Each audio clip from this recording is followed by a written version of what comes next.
cuando todo parecía que estaba asentado, atado y bien atado, como dijo aquel, en el sector de las TDTs, llegó lo que parecía impensable. Una sentencia del Tribunal Supremo daba todo al traste y venía a decir que la situación existente en el sector no era válida, que esas licencias y esas concesiones que se dieron en su día sin concurso no eran válidas, que había que echarlas para atrás.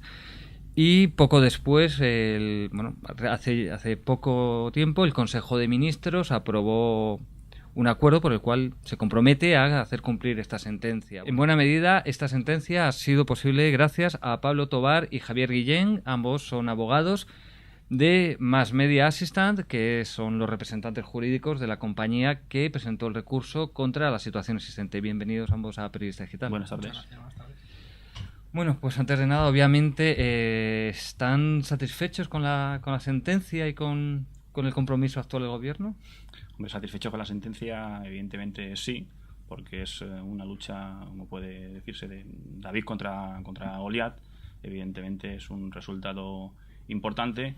Y en cuanto a la ejecución de esa sentencia, que en el Consejo de Ministros del pasado 22 de marzo, en la comparecencia que hizo la vicepresidenta, pues habló de que se iba a realizar la ejecución de la sentencia. Habrá que ir esperando a ver cómo se produce efectivamente esa ejecución, en qué términos se produce, me refiero, porque la vicepresidenta habla en su comparecencia de que esa ejecución de la sentencia se va a incardinar o se va a dar cumplimiento a ella en lo que es el proceso de liberalización del dividendo digital, que culmina ese proceso, debe culminar antes del 1 de enero del 2014, es decir, todo lo que queda del año en curso, y veremos cómo se va produciendo esa ejecución y si verdaderamente se ajusta a los estrictos términos del fallo del Tribunal Supremo o qué otro derrotero se toma. Es lo que hay que ir viendo durante este año, si verdaderamente se da cumplimiento o no a la sentencia. En concreto, ¿cuál era el objetivo al presentar el recurso? Porque, bueno, podemos leer en algunos medios o por internet que el objetivo era que cada televisión se quedara solo con un canal, pero ¿esto es así? ¿O el objetivo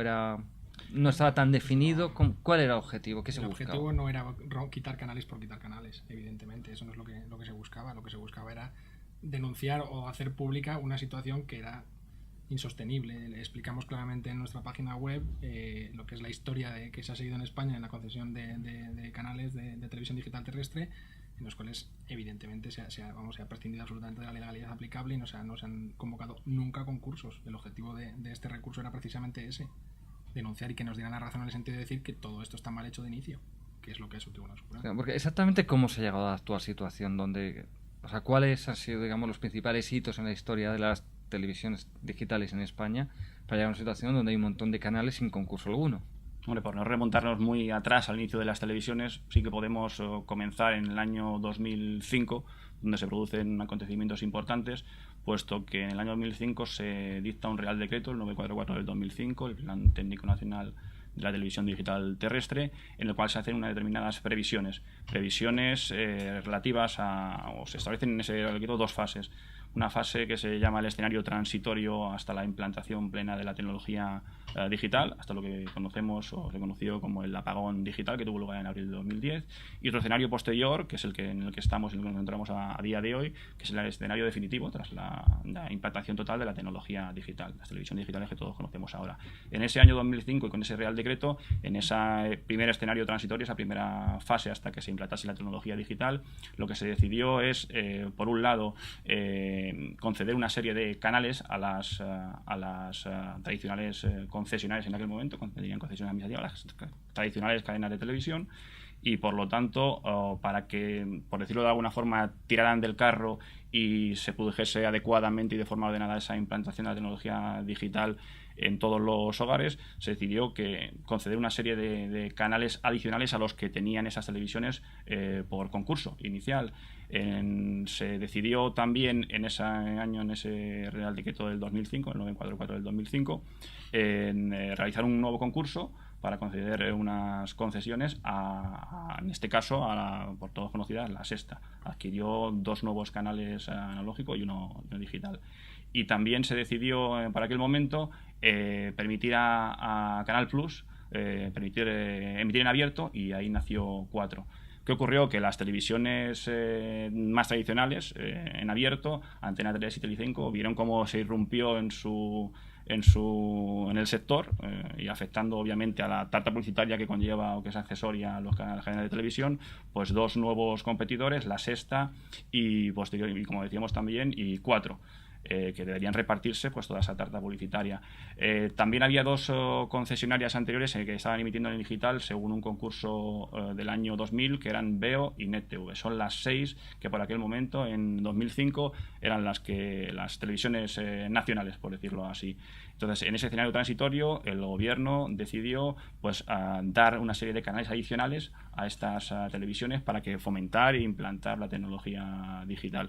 ¿Qué ocurrió? Que lo hizo sin concurso público, a pesar de que la regulación legal en aquel momento exigía concurso, pero se hizo, la excepción de no hacerlo por concurso fue motivada pues por el hecho de entender que existían unas razones de interés general, por motivo de esa implantación de la tecnología digital en sustitución de la analógica, y se permitió hacerlo sin concurso.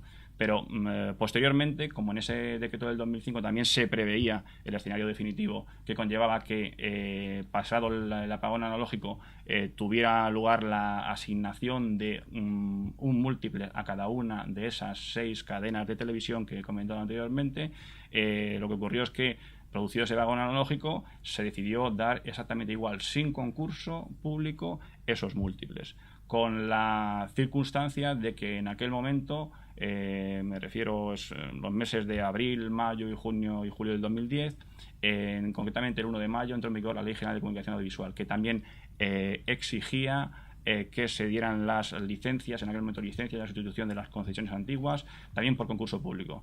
¿Qué ocurrió? Que el acuerdo del Consejo de Ministros que concedió o que asignó esos múltiples que conllevan cada uno 4 canales a esas 6 televisiones que todos conocemos, se realizó en el mes de julio, cuando ya había en mayo entrado en vigor la Ley General de Audiovisual. Por lo tanto, era también evidente que se incumplía la ley. Oye, esta ley de audiovisual es una ley, supongo, promovida por el gobierno de turno, que era el de Zapatero. Entonces estamos hablando de una situación donde el gobierno de Zapatero promueve una ley que se aprueba en el Parlamento, indudablemente con los votos de su partido, y acto seguido la viola.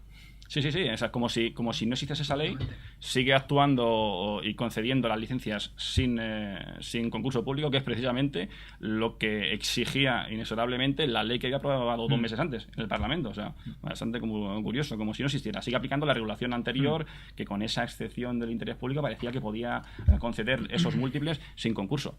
Es lo que finalmente el Tribunal Supremo ha estimado en nuestros argumentos, esa es la base de la sentencia, y ha anulado evidentemente ese acuerdo de Consejo de Ministros. Da la sensación de que esa ley se aprobaba en lo que se refiere a todo este tipo de canales para no ser aplicada, porque ya todo estaría regulado de antes. Entonces realmente era una ley que toda esta materia que regularía todo esto iba a ser papel mojado, porque eso ya no se iba a tocar.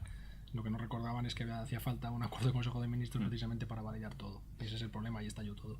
Sí, pero también cuando llega el gobierno de Rajoy tampoco hace nada, en realidad, porque el gobierno de Rajoy podría haber dicho: aquí hay una situación irregular que no responde a la ley y hay que volver a actuar, y sin embargo no hizo nada. O sea, la primera actuación es de un tribunal, es un juez del Supremo cuando ustedes presentan el recurso. Sí, así es. O sea, ahí no se hace absolutamente nada, y lo que motiva pues todo este revuelo evidente con la sentencia es eso, la sentencia de un tribunal, el Tribunal Supremo. Ahí nadie había hecho nada por variar la situación, que yo creo que todo el mundo era consciente de que era una situación en contra de la propia ley que meses antes había. ¿Y ustedes, en este escenario, qué creen? ¿Qué creen que hay? ¿Cuál es la causa-efecto? ¿Hay un gobierno o 2 gobiernos, porque después hay uno que no hace nada, que buscan primero favorecer a sus amigos o después favorecer un sector con el que quiere llevarse bien, o más bien hay un gobierno que tiene miedo a ese sector y por eso no hace nada contra él? Yo no creo que tenga miedo a ese... Visto lo acordado en el Consejo de Ministros del día 22, a mí me cuesta creer que el gobierno tenga miedo a los medios. El gobierno ha anunciado que en un año quita canales. ¿Este gobierno y el anterior? El anterior, yo entiendo, vamos, me parece que a los hechos nos remitimos. Lo que aprobó y cómo lo aprobó, entiendo que sí que era más... sacar conclusiones respecto al gobierno anterior, entiendo que es algo más fácil. Sí. Respecto a este me parece un poco más complicado. Es difícil porque, de hecho, a inicio de legislatura consta que hubo reuniones del presidente con los medios para intentar convencerles de que redujeran el número de canales porque era inviable, económicamente hablando.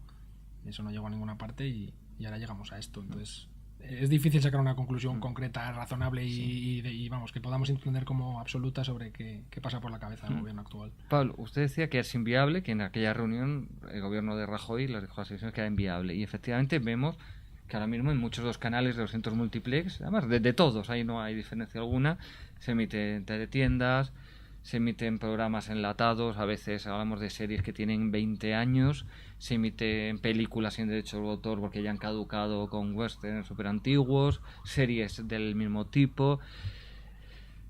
¿Por qué mantienen esos canales si realmente no les es rentable? Pues es que eso son preguntas que... Las preguntas son... Es difícil de explicar. O sea, podemos presumir que el hecho de mantener unos canales con unos contenidos que prácticamente no interesan a nadie, puede responder, imaginamos, a que si las televisiones, las 6 tradicionales televisiones, canales de televisión que hemos mencionado, los mantienen porque prefieren tenerlo ellas que no irrumpan otros operadores que puedan de alguna forma pues, ser competidores de las mismas en ese sector que ahora mismo ellas controlan, y asociado obviamente a la publicidad que conlleva, como decimos, el hecho de tener un canal de televisión. Esa tarta publicitaria pues evidentemente se la reparten entre los que hay. Evidentemente si no permiten la entrada a nuevos jugadores en ese sector, poco importan los contenidos, si ellos controlan de alguna forma pues todo ese sector. Es la única explicación que puede haber. Siempre tienen la opción de alquilar el canal a un tercer interesado que pueda surgir en cualquier momento. Yo controlo mis 4 canales, exploto adecuadamente X número de ellos y otros, hago lo que sea para mantenerlos, y si de repente surge alguien que esté interesado y me paga una cantidad que nos cuadra a los dos, pues más rentabilidad que saco. Por ejemplo, este alquiler de canales a terceros estaba previsto en la ley, porque parece un poco absurdo que te den la concesión o la licencia de un canal para que tú alquiles un tercero en vez de dárselo directamente a ese tercero. O sea, que esté libre cuando ese tercero quiera entrar, que se conceda. En la anterior regulación no se podían hacer ese tipo de negocios jurídicos con los canales. Actualmente sí. La ley que he comentado anteriormente, la ley actual 7/2010 General de Comunicación Audiovisual, sí que permite este tipo de negocios jurídicos, sí que permite, por ejemplo, pues el alquiler de estos canales, y de hecho hay alguna titular de este tipo de licencias, no sé si creo que es VeoNet, que tiene alquilados incluso los 4 canales de su múltiples. Absolutamente todos los canales los tiene alquilados. Se dedica a mercadear, podemos decirlo así, pues con esos canales, no a explotarlos directamente. Está permitido por la ley, es cierto, pero vemos que efectivamente la titularidad de esos canales no era con vocación de prestar un servicio de televisión, sino de que al fin y al cabo mercadear con ellos. Claro, por ejemplo, este tipo de multiplex, ¿se hubiera concedido una situación de concurso o hubiera sido más difícil? Pues no lo sabemos, pero desde luego el punto de partida habría sido diferente. Primero se habría cumplido la ley. Entonces, claro, ya lo que hubiera pasado después no se sabe, y más con la crisis. Todo lo que ha sucedido después también ha influido a la hora de explotar los programas. Entiendo que eso influye y mucho. Y sobre todo en el caso de, no tanto de las grandes, las pequeñas en ese sentido han sufrido mucho más. Por eso hablaba Javier de alquilar absolutamente todos los canales. Podría darse la misma situación, es posible que se hubiera dado, pero desde luego el punto de partida habría sido completamente diferente. Habrían tenido otra legitimación y no habrían tenido la seguridad jurídica en la que están ahora. Parece que tanto la sentencia y sobre todo después el acuerdo del Consejo de Ministros ha sorprendido bastante a los que son las grandes cadenas de televisión, o que no se lo esperaban. Cuando ustedes presentan el recurso, ustedes esperan ganar porque se están peleando contra auténticos gigantes. Sí, efectivamente. O sea, uno comprende que es difícil, claro, que se pelea con molinos de viento, efectivamente. Pero también pensábamos que nuestros argumentos, los argumentos que sometimos a consideración del Tribunal Supremo, pues eran sólidos. Y de hecho, al final sí que se ha demostrado que efectivamente el Supremo acepta los argumentos y considera que era inevitable pues el hecho de que evidente la ilegalidad de estos canales que se adjudican, podemos decir, a dedo, sin el respectivo concurso público que exige la ley. Por eso, al menos, sí somos conscientes de la dificultad, pero también nos satisface el hecho de que el Tribunal Supremo pues sí reconozca que el argumento era evidente y sólido y que se ha demostrado que tenemos efectivamente... absoluta seguridad 100% de que teníamos toda la razón. Ahora bueno, sí. es que nos la han dado, que es lo que es sorprendente y gratificante. Antes de entrar comentábamos un poco cómo al principio, las televisiones cuando se procede a la sentencia, pues, como que, sí se habla del tema, pero como que se muestran muy seguras de total, esto no significa nada, el escenario no va a cambiar. Y sin embargo, sí que ya hay una reacción un poco más fuerte en el momento que el Consejo de Ministros aprueba su decisión. O sea, realmente, realmente es creíble una situación en la cual un gobierno no haga cumplir una sentencia tan importante para no enfrentarse a un sector de peso como es el de las televisiones. Yo creo que ahora mismo no es creíble, y más con el compromiso en que ha incurrido el gobierno. El gobierno abiertamente el 22 de marzo dijo públicamente, después de un Consejo de Ministros, que van a hacer cumplir la sentencia en su integridad. Creo que es la expresión literal. Ahora mismo no es creíble que no la hagan cumplir. ¿Y qué significa en su integridad? Es que ese es el problema.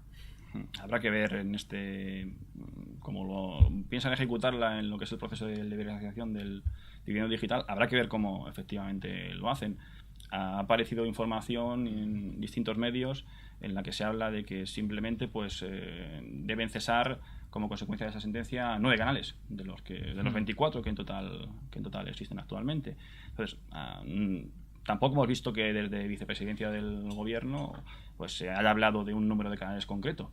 Entonces, está por ver efectivamente cómo se ejecuta esa sentencia. Bueno, nosotros entendemos que no son 9, que son 17 canales los que deberían caer, los que deberían cesar. Por eso decimos que habrá que ver. No sabemos exactamente también si se va a dar estricto cumplimiento a la sentencia, según nuestro análisis, que como decimos deberían cesar 17 canales y no 9 como se está diciendo. Pero bueno, tampoco sabemos. O sea, habrá que ir viéndolo a medida que pase este año, que es cuando tienen previsto pues ejecutar y cumplir la sentencia.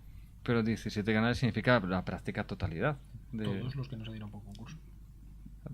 ¿No? Si el Tribunal Supremo está estimando nuestro recurso precisamente porque dice que hay determinados canales que nos han otorgado por concurso, ¿cuántos son los que nos han otorgado por concurso? Sí, 17.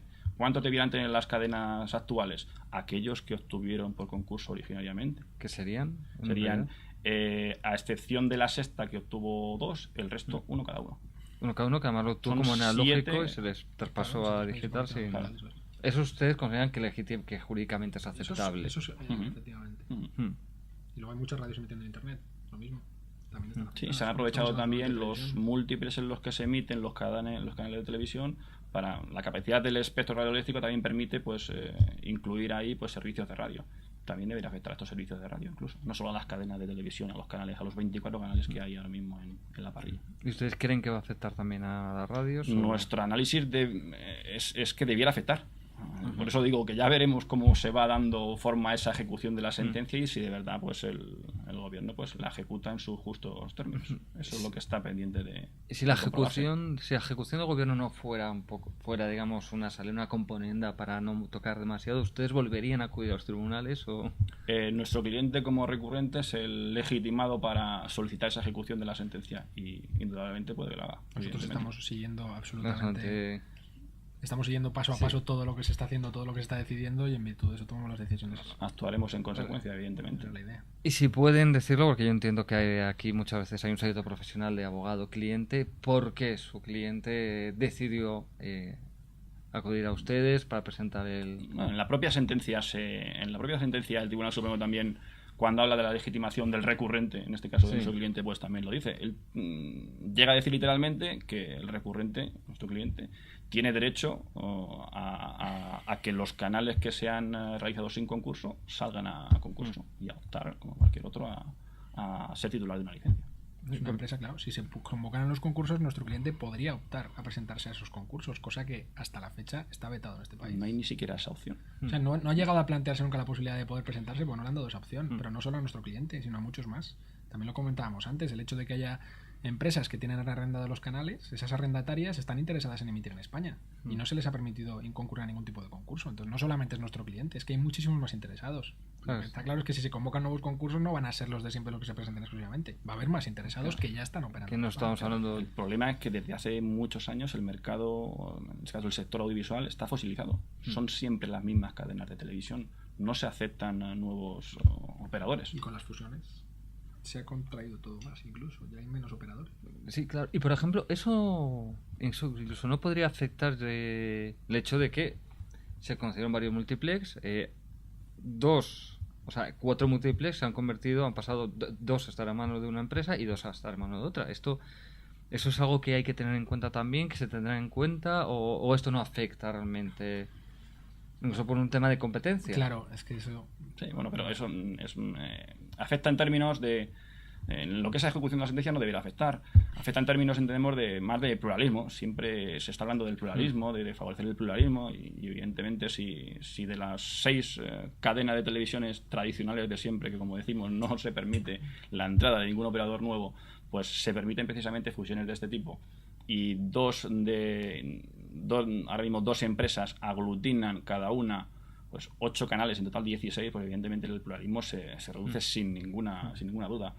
Que bueno, la Comisión Nacional de la Competencia sí que ha autorizado estas fusiones, pero bueno, pues eso son ya... Las empresas fusionadas han repetido públicamente por activa y por pasiva que las líneas editoriales de distintas canales se van a respetar. Vale. Y más allá de la propiedad, efectivamente siempre vemos que en toda la legislación, en cada comparecencia pública de las autoridades, siempre se habla del pluralismo para justificar toda la regulación en el sector audiovisual. ¿Cómo se mide el pluralismo más allá del propietario de una empresa? Difícilmente.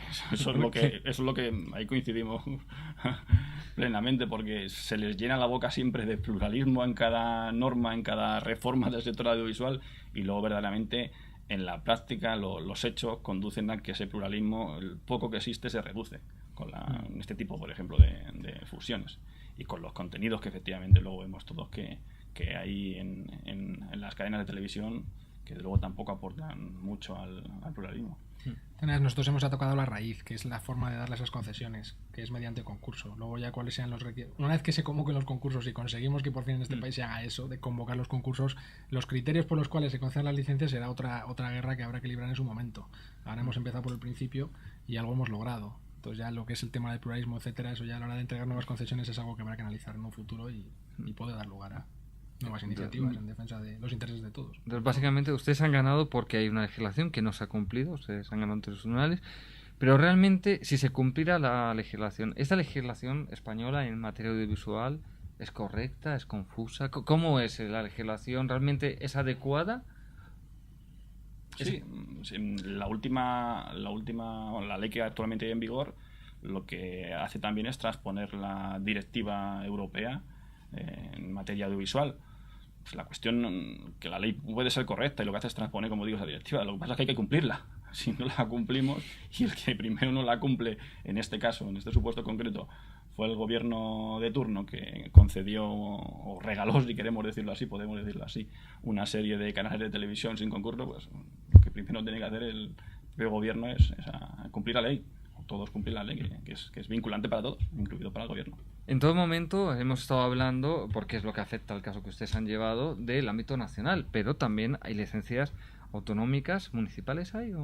Sí, locales. Sí, locales, sí. ¿Hay situaciones parecidas en estos ámbitos? Sí, menores? Sí, hay situaciones parecidas. No exactamente idénticas, pero sí parecidas, porque sí que se han convocado múltiples concursos autonómicos y locales que al final los licitadores en esos concursos, sobre todo muchos de ellos que no hayan accedido o no se les había otorgado una concesión, han impugnado esos concursos, y sí que se ha dado al traste con ellos y se ha anulado toda la concesión, y ha habido en muchos casos que volver a repetir los concursos. En Canarias, en Madrid ocurrió también una evasión, en Cataluña. O sea, son múltiples supuestos de concursos que, impugnándolos, judicialmente finalmente se consigue anularlos y volver de nuevo a hacer adjudicaciones. Nosotros tenemos la esperanza de que esta sentencia marque un antes y un después en la forma de convocar los concursos en este país. No solo en que se cumpla la obligación de convocarlos, sino en que los criterios para decidir los mismos tengan más rigor. Eso sí que no tenemos la seguridad, pero esperamos que esta sentencia sí que marque un hito.